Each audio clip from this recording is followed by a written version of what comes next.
The people you love are gone, Levis said bluntly. Everyone else is either looking the other way or helping to harass the remaining Charmants.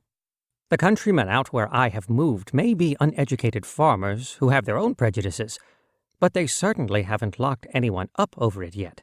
They're sane, if boring natural. The door jangled open. A twitchy and nervous Frédéric fell rather than walked in. "Sorry I'm late," he mumbled.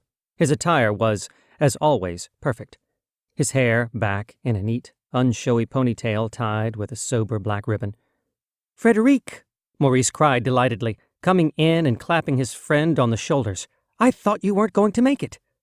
Frédéric gave a thin smile at his reception, both embarrassed and pleased by it.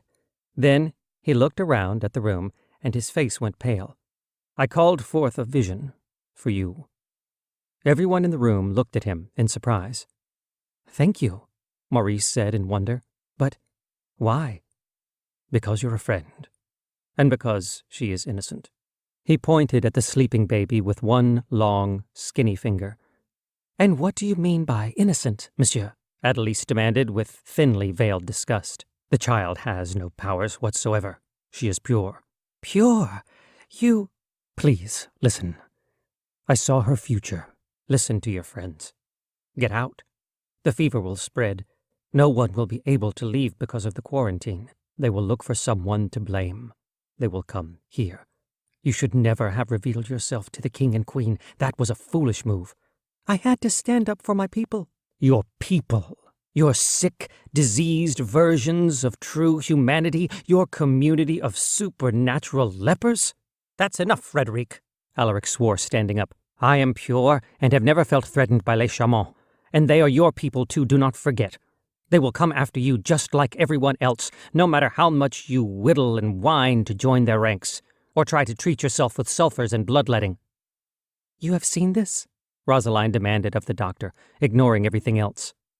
"Yes," he said, without taking his eyes off Alaric, whose hand had started to go to his belt. "You and the baby will be trampled escaping a riot. Maurice will be beaten nearly to death and lose his sight." He tried to speak as coldly as he always did, but there was a catch in his throat. "Even if you left now, there is no guarantee of your safety, Rosalind," he added quietly. "Only Maurice and the baby." Everyone in the room was silent for a moment. "You did your best, Enchantress," Adelise said gently, putting a hand on her arm. "You always have. But the war, I think, is over."